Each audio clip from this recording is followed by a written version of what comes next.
Hello there. This is just going to be a quick reading of my pitch kind of Word document for Muggy Trunks, just so I can slap it on to the YouTube thing, just so I can kind of mentally start to think about other things.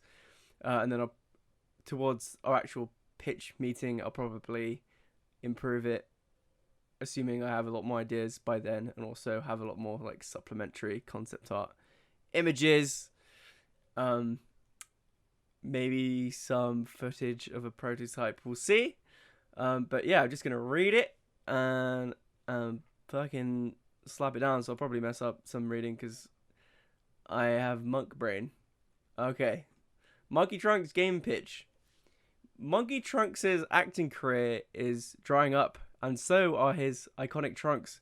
So he must slip and slide on soggy surfaces to continuously saturate his swimwear, avoiding obstacles and opponents that attempt to degrease the beast, resulting in a slow, dried out crispy critter akin to that SpongeBob episode where he becomes particularly parched. This will be communicated visually through the character's geometry and textures, using things like morph targets and different textures kind of fading in and out on the character.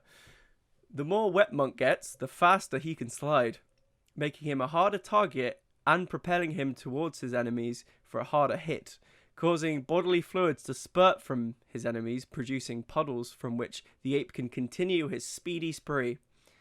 A crouching slide attack will smash the shins of any top-heavy foe, and a standing slide attack will crack the cranium of any brittle-headed buffoon. Just a couple of ideas of how to implement combat into the sliding and stuff. For more airtime, quickly whip off the trunks to glide, but be careful, this will quickly dry them out. Constant movement and engagement will become more necessary as the levels harden until eventually standing still for even a second will result in a swift end, with a pacing and difficulty akin to Hotline Miami. This physics-based movement system will ensure a high skill ceiling that rewards the player with a satisfying flow state, and enemies and environment that complexify the levels, making finding the best route a moment-to-moment puzzle. Kind of like how Assassin's Creed probably should be. Hopefully reaching a similar refinement as Free Flight, the winner of the People's Choice Awards at the Game Expo, and the originality and rewardingness, if that's a word, of Dr. Bounce, the winner of the Industry Choice Award. But instead of Dr. Bounce, think more Monkey Slide, with animations made fluid with an injection of Ragdoll and RK. So that would be using animations that I make, but then employing Ragdoll kind of to a degree on top of it, so it creates more of like a bouncy, weird, organic kind of movement that also will look really silly, which I think will work well with the tone. The previous two games I've worked on, Conjoined and Interspersed, have both featured weapons that are more or less fixed to the player. You obviously can pick stuff up, but then once you have it, it's just fixed.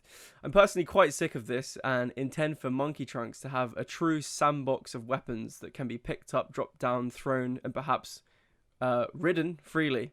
So just external, pick them up, drop them down. Anyways, fortunately, towards the end of Interspersed, we were able to attach separate rigged assets onto the player character, which, even though were effectively fixed in terms of gameplay, it was a big step towards that fluid pickup and drop down gameplay, just in terms of, personal R&D, having separately rigged assets being combined is possible. It would just, be making them more external in the level. One missed opportunity when developing Interspersed was the ability to take the enemy weapons and throw them back at them. I think Ragdoll physics kind of won out, and because neither one would work together. Probably for the best, but it was a bit of a shame at the same time. But these things happen. This will be a core mechanic in Monkey Trunks, as when timed right, Monkey can quickly disarm enemies. Maybe with his tail, actually, that could be kind of interesting, utilizing his tail. I actually haven't thought about how maybe tail could be like a secondary weapon slot in a way. I also think it would be amazing if enemies could then go and pick up new weapons after they've been disarmed. From an animation point of view, this is very doable. But in terms of AI programming, I'm personally unsure, not because I'm not clever in that regard, but also because we were unfortunately unable to successfully implement the stricken enemy in terms of that character picking up stuff in the interspersed levels. The game's simple, cartoony style will give room for a greater focus on item variety. This will be obviously me taking down my texturing and detail and stuff and really going for a simplified cartoon style. But yeah, so the item variety with blunt, sharp, and ranged weapons being like a baseline thing to explore. Various weapons like kitchen utensils, garden tools, film set props, toys based on Monkey Trunks' show, Monkey Trunks and the Banana Munch, as well as much more sinister items made available as the levels progress. Will enrich combat from a simple set of tools that are fixed to the player to a broad external assortment that can be made available and unavailable to mix things up. Depending on the level, we could have different things available. Also, the enemy roster, which I haven't really developed too much in theory, but obviously you could have things that are weaker to slashing damage or blunt force damage, and then we can pair them up accordingly. Unique selling point that will utilize this wacky cartoon world is that each enemy, that too, but each item will have its own individual personality with a little cartoon face and dialogue with silly puns pertaining to the item. For example, Monk could pick up a pacifist pickle jar that pleads with him to spare his enemies before being smashed into a puddle of screaming gherkins on the floor. Or perhaps a toaster with singing bread that with glee describe their love for being toasty and dry before the player can or might throw the toaster into a pool, electrifying the enemies within. Obviously, toaster is known to electrify water, but also, yeah, the little toasts will change their tune, and I think that might be quite amusing. This degree of comedic absurdity only began to shine towards the end of interspersed development with the butt slug, baguette mode, xylobone, warpling steaks, flower man, and just the large variety of improvised enemy voice lines. If we begin this project with this tone in mind, taking advantage of our 3 sound designers and simple art style, we can easily capitalize on what stood out to many players during demo day and the 3 expos. So yeah, for anyone who wasn't there, it was a great opportunity to get feedback. And even though the game was finished, obviously we're all continuing on as a team next year. So I think, even though the game was finished, I think it was really beneficial to be there because it allowed us to see what worked and didn't work, so hopefully to inform the development of the next game. And yeah, a lot of people I think just found the little kind of silly stuff amusing in interspersed. And before anyone starts to mention scope, it did take me and Reese 3 hours to implement the, as much as it needed to be, fully voiced and animated Flower Man. And the Flower Man, this asset, its style is far more complex than what I have in mind for Monkey Trunks. So, in theory, a lot of these little silly gag items and stuff with voice lines will, essentially, we could get them made in less than 3 hours a pop, I guess you could say. The general narrative and motivation for this game surrounds Monkey Trunks, obviously, as he must save the rest of the cast from the clutches of a cult of superfans.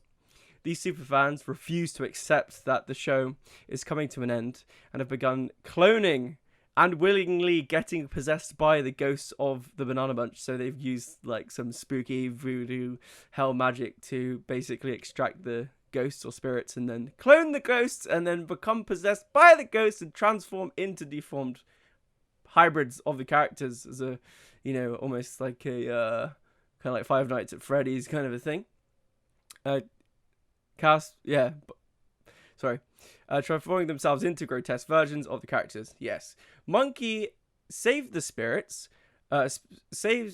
saves the spirits of the cast by absorbing them into his trunks as a temporary vessel, affording him new abilities. So it could be like Scooting Rooster, for example, would give him a magic scooter that could like do a tail whip and do like an AoE thing, or perhaps you could use Pickpocket Octopus that divides his tail into like 4 or 8, depending if you want to go like the Dr. Octopus route that acknowledges the 4 limbs already. But yeah, just like fun little kind of abilities that are external to the core sandbox. That, you know, obviously we would work on the core sandbox initially, but I think it would be a really good reward system as you progress each level, kind of saving these characters and then getting very unique powers. Sorry, film studio. Oh yeah, affording him with new abilities. Then, after saving the bunch, Monkey will discover that it was his film studio all along, and that now, with the entire cast in his trunks, he must perform in the show as every character, like someone with multiple personalities, forever. But then, kind of like in the ending of Inside, if anyone's played that, he mutates into a giant ball of biomass resembling the cast, killing the boss, and finally plummeting into the ocean to be moist forever. Obviously, this is up for change, and as well, it's a super simple representation of the ideas for the story so far, but it would be quite hard to fit it all into the pitch. I hope this idea can be... I hope this idea can get the ball rolling on what I hope to be a bunch of game pitches from everyone.